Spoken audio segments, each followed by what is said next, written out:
Welcome back to my channel. This is PCM Jedi. Today I'm going to be building in a new case, sunny side up shuttle, and I'm going to go with the theme Star Wars Return of the Jedi 2.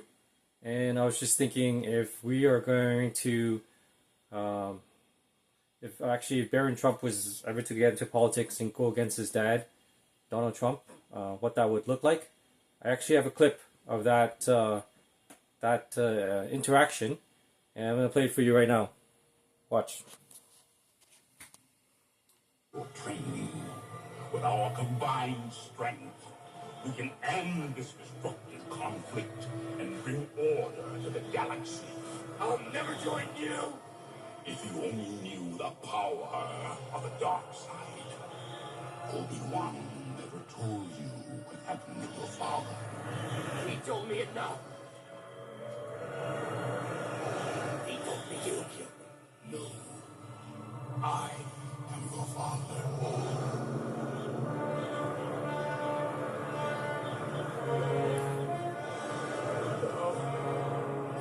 That's not true. That's impossible. Search your feelings. You know it to be true.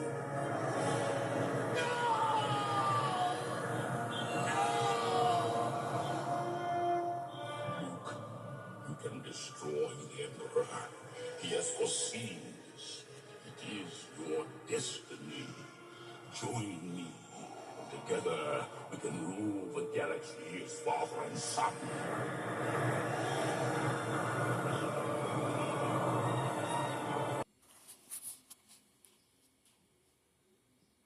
And here is the graphics card for the build. Dun, dun, dun. We'll need a lightsaber.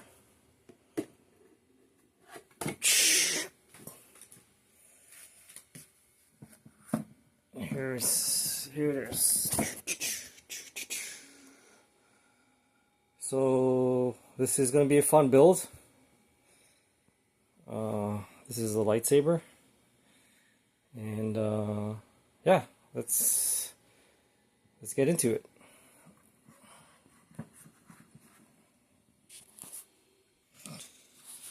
Okay, so the first thing you want to do when you're building a PC, so we're going to get to that Star Wars Return of the Jedi PC, is you want to actually use an open case, ATX workbench, and I'm going to put the link to this, and it's actually pretty cool. It's just two pieces, and you want to make sure the PC works, right? So you have one of these workbenches, like an open case. It really helps with troubleshooting. So it's going to save you many hours. So I really highly recommend this. And all it is just 4 screws here. 1, 2, 3, 4. And that keeps this piece with this piece. And then you have to just install this using the same screws. And it's just a power supply screw. Excuse me. Just had a Coke. Yeah, just screw these in, and then you have your open bench case. And you put your power supply up here. It also comes with this here so that you can turn on the PC. And yeah, so let me continue building this. Okay, so screw them in. I'm just gonna install the power supply now. And the power supply is very easy. It's just actually just 2 screws there. 1, 2. So I'll do that right now. Okay, so it's just 2 screws here. This one, this one. And this is a modular power supply. So you just, all you need is just a power supply. And then the CPU, and you don't even need the PCI cable, which I'll install anyways, but I'll explain why you don't need that in a moment. Okay, so just installed the power supply, the power. This is the PCIe, because it says. And you don't need it if you have a CPU with integrated graphics. You don't even need this, but if you're going to test out the graphics card, you will need this. So, and then here's the CPU. You can see that. Okay. So now I'm gonna do the motherboard, and just have to put the standoffs. Comes with the standoffs here. Just install that. Fairly straightforward. So I'll do that, and I'll just keep going. Okay, so I installed the standoffs. This case took like, open bench case took like 5 minutes to install. Highly recommend. Another thing is, for if you're building a computer for the first time, you might want to go with like something with integrated graphics, iGPU. This is the 8500 G, which comes with integrated graphics. The NVIDIA equivalent would be like a 1030 GT, which is not really good, but I got this for like $200, and I'm just waiting for the 9953XD to come down in price. It can probably be about $500 in about 3-4 years from now, similar to the 5950 X. So yeah, but if you're ever building a computer for the first time, recommend getting something with integrated graphics, because you could, a lot of your troubleshooting, like probably 50% of your work, you'll save hours and hours if you have integrated graphics, because you know what the issue is. So highly recommend with the iGPU. And the board that I'm going to go with is this mini ITX B650I. I recommend ITX motherboards only because it's really small and it's easy to work with, kind of compared to an ATX. And ITX motherboard you can put in any case, obviously the smallest case to the biggest case. So if you ever need to change cases, it's definitely a lot easier. It's easier for damage control, meaning because it's easier to hold and stuff, you don't have to worry about damaging the pins when you're building in it. That's another reason why you need a workbench. And the RAM, I will be going with this here, DDR5, 128 gigs of RAM. Yeah. 16 gig in 2025 is no longer going to cut it. 32 gig DDR5 in 2025 would be basically the norm now, or the average, or the minimum, I would say. And then anything above 32 gigs is always better. So if you can do 64, beautiful. To be honest, 128 is probably overkill. But I recommend doing at least 32 gigs of RAM. That will get you through a lot of applications. The norm, you don't need this much. But anyway, this is the RAM I'm going to use. So another good thing about this thing is it does come with a cooler. So you're going to minimize costs this way if you're trying to build a budget PC. So let me start putting this stuff together. Okay, first thing you want to do is just to screw these 4 motherboard screws to get the motherboard stable. So I'll do that. It's time to install the CPU. Just take this off. Yes.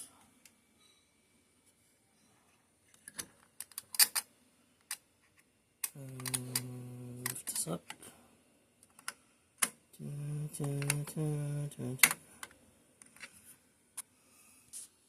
Yeah, I was trying to lift from here, but it's actually from here. So let's just lift this up. Okay, now you gotta be really careful, because some of these actually have pins. This doesn't really look like it has pins, but you gotta be careful that you don't damage this. drop anything in there. It's yeah, it's pretty much yeah, you just have to be very careful. And then you have to notice that the triangle is in this corner here. You probably won't be able to see that there. Focus this. Yeah, you see the triangle there? Yeah, so you have to line that with the CPU, and I'll do that next. Okay, so you notice, you see the triangle there? So that triangle has to line up with this triangle.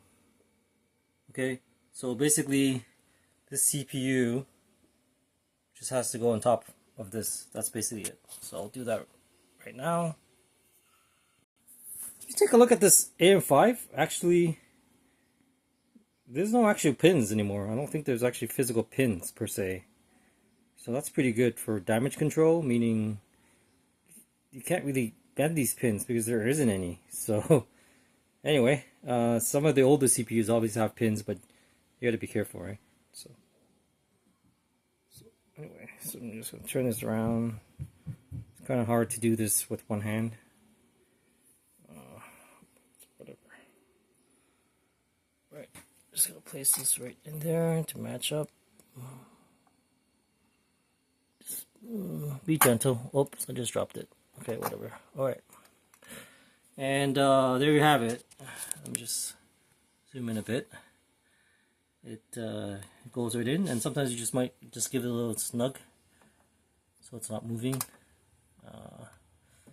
That's it. To be honest, like generally, like I build over 10 dozen PCs, and these things are pretty like sturdy in general. Like it's hard to really, like for example, sometimes if you I dropped the CPU before and it still worked. Because it didn't actually have any pins, similar to this one. Was it like 86K or 8700K? So you know, you don't have to be like too concerned. And then to close this up, you just close it up like this, like that, and then just push this in like this. Right? And then you're gonna hear this is gonna come off. That's just the way they build it, and then that's the process. Okay, so just be careful. One more thing, you want to keep this because if you ever have to return the motherboard, they want this with it for some reason. So make sure you don't throw this off, and notice the triangle is still there as well. So that's it. That's how you install a CPU. And next, I'm going to be installing the cooler. Actually, I'm going to install the RAM next because it's actually easier. It's the easiest thing you can do. Just one thing is that on the motherboard website page, there actually tells you what it supports. So if you go to the B650 gigabyte, it will tell you what RAMs that will support. So just keep in mind that not all DDR5, even though your motherboard might support DDR5, it doesn't mean that it will support all brands. So keep that in mind. Crucial, usually most like name brands like Corsair will actually would work, but it's not always the case. So just keep that in mind. And like for example, I try to put these 128 gigs on a Z690, and it actually doesn't work. It only goes up to a maximum of 64 gigs. So 32 gigs on each slot here is the max that the Z690 can go. And this B650 I actually checked, it can go up to 128. And it also depends on the CPU. So this 8500G does support up to 128 dual RAM. So just something to be mindful of. Don't think that all RAMs work. And a lot of PCs don't start off because the RAM is not compatible. So that's probably the biggest rookie mistake you could ever make. Your PC is not working because your RAM is actually not compatible. It's not that your RAM doesn't work, it's just not compatible. So your RAM does work, it's just not compatible for the specific motherboard. And then to install this, you want to make sure that this hole is lined up with this hole. You see this hole there? So you know what? Yeah, this hole with this hole. So this hole here that I'm pointing to has to be lined up with this hole here. So make sure that this is turned back, and then just put it in like this, once it's lined.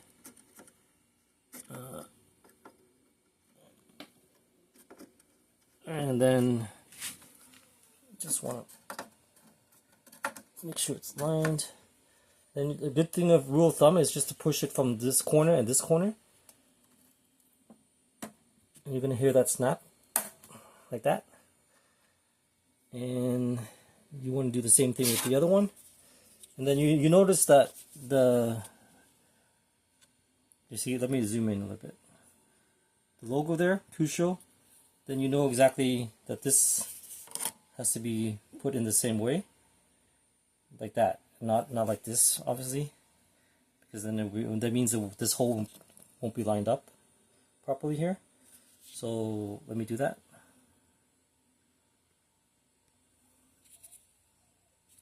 Okay, and so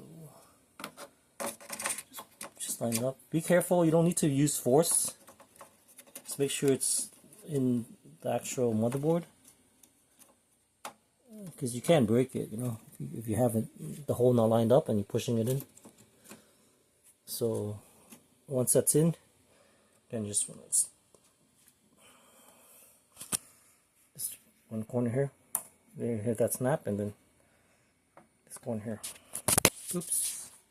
Yeah, I just dropped my phone on the motherboard.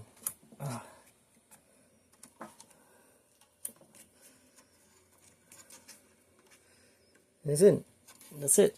Okay. So that's the RAM, and then I'm gonna do the CPU cooler next. So this is the cooler that comes with the 8500G.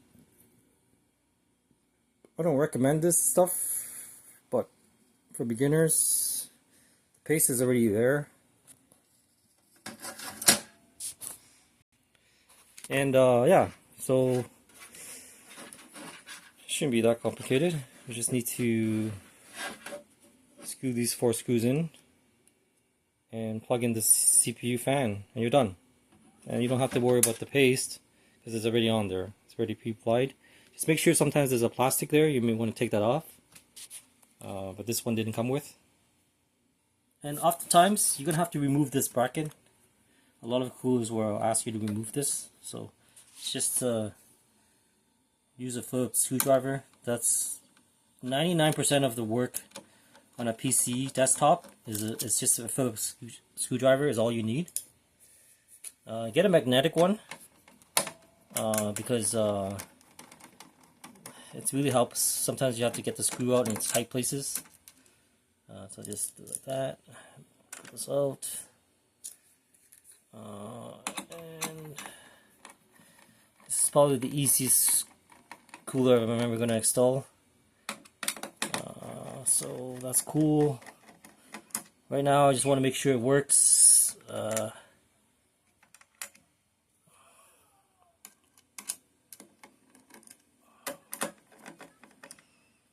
pull this out.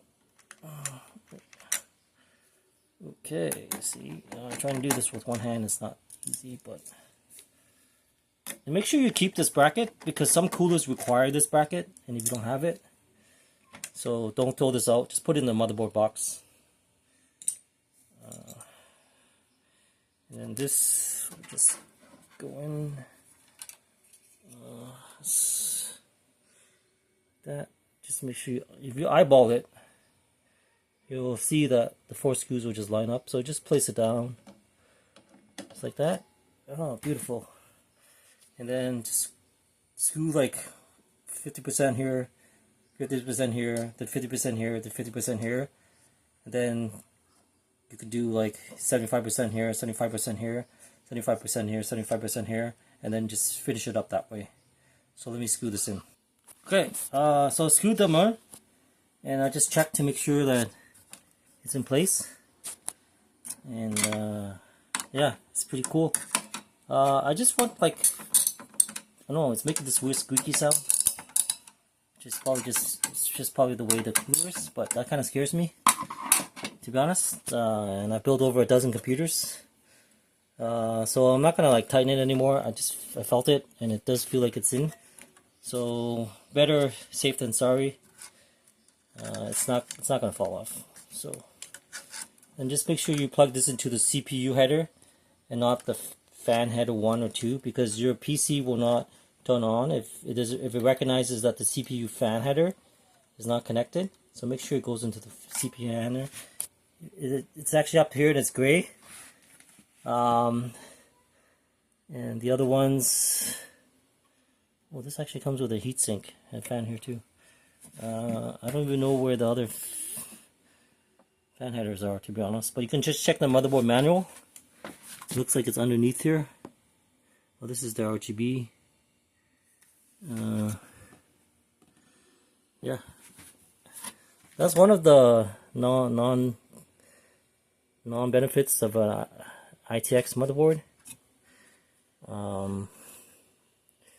So anyway, I just need to, because it has integrated graphics, I don't need to worry about that.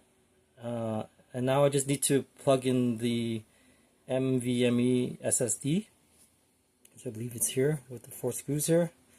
Plug that in and turn this baby on and just make sure that it works.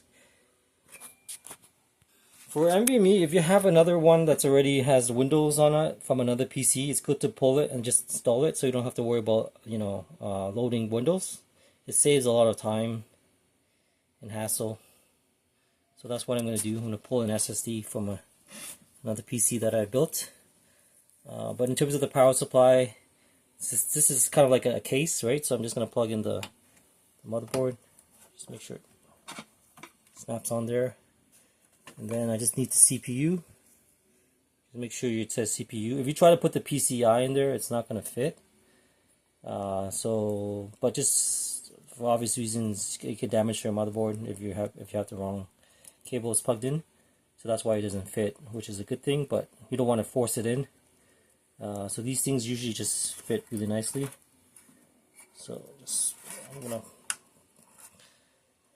be right back. Okay, I got that plugged in. So I just need an NVMe, and then I'm just gonna get this thing powered up to make sure it works.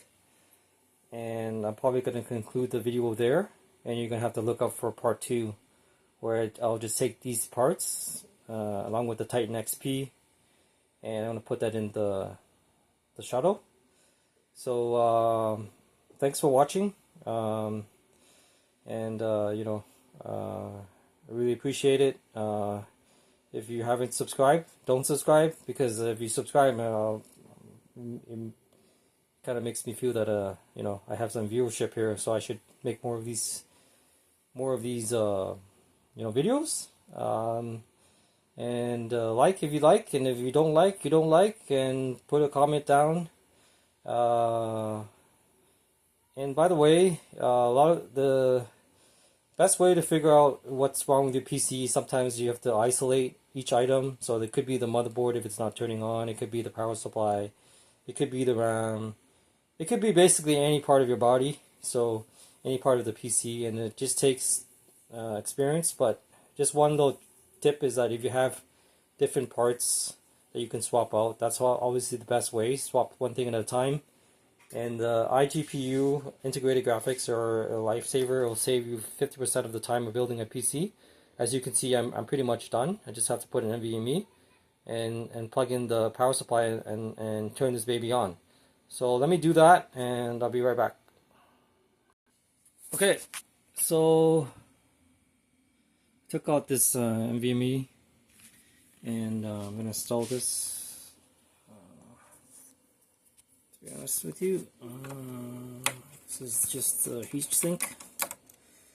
So let's take this one out.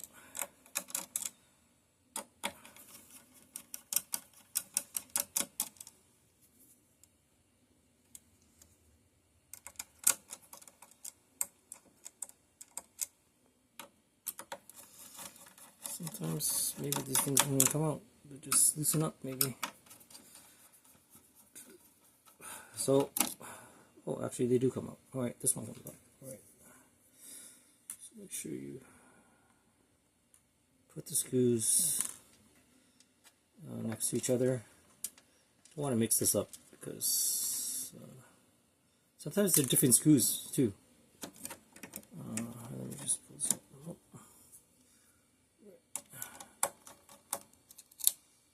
See, this one is actually a different length. Just get this pull it with my hand. This one's a long one.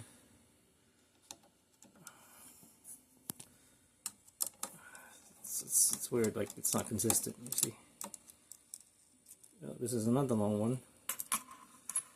It's the same size, so that's okay. That's good. It can't be too difficult to remember, to forget. I mean,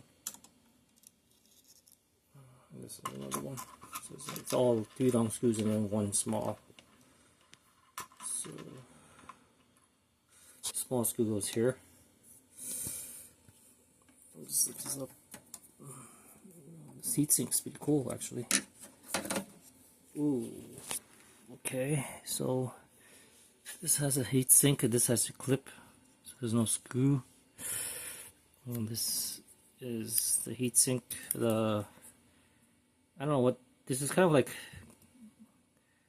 thermal paste, kind of, but for the SSD. So make sure you pull out this plastic. So let's see. If you want to install this, just make sure you put it in like a 45-degree angle. Just push it down like that, and that's in. You don't need to use any pressure. It will match. And then this one here, you just have to pull this up. I'm not sure how to do this, to be honest. I'm gonna be right back. Okay, so you want to like consult the manual, but I kind of figured it out. You just need to lift this thing up here, and this part comes up, and then you can just install. It's kind of cool actually, because you don't need a screw to screw this back, but just make sure that this hole lines up with this hole, and make sure that the motherboard actually supports NVMe, because if you have some SATA connections that are M.2, they may not be supported, so it may not work. Then you have to line it up like that, and just clip it in like that, and then there you have it, installed. Easy as that, easy as pie. And then just make sure you take this part off, because that will help cool the SSD. Right, and then you just need to put this back the way it came in. So it's pretty easy. Just make it lined. That. Let's screw everything back. So I'll do that right now.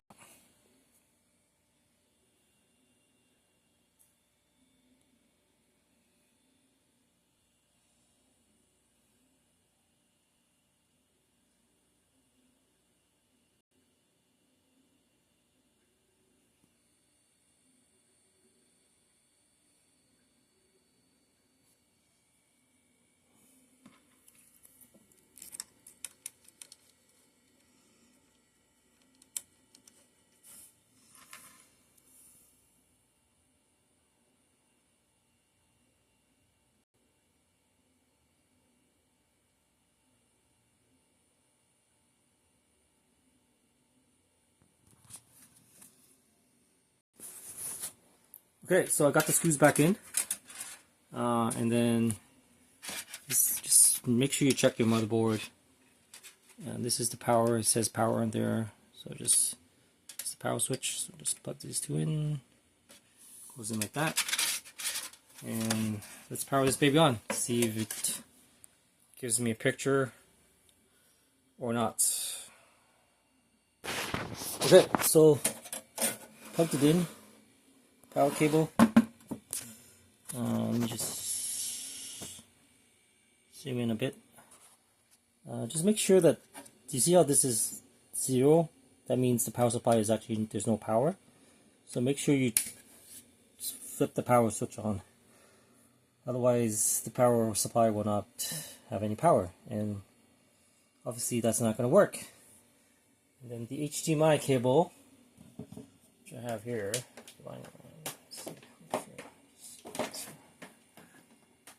Make sure this is connected to any of the HDMI cables here. So, not the USB. Just need to find the HDMI. So, HDMI is right here. Let's turn this baby around. So, you have this power button. Let me zoom out. Power button here. Hopefully this works. Okay, so whenever you see the CPU fan spinning, that's always a good sign. Let's turn on the TV and see what happens.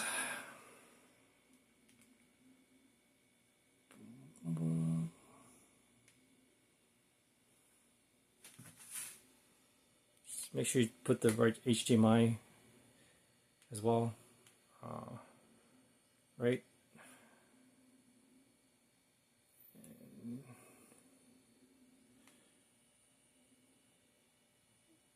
There is no picture, guys. So whenever you turn it on, just make sure you give it a good minute or so, because the system is kind of like turning on, trickling, thinking about the RAM, etc. Like I said, it could be the RAM, could be not. So just give it some time. But honestly, that's not a good sign. So I'm going to conclude the video here. Stay tuned for part 2. And let me see if I can get this to work.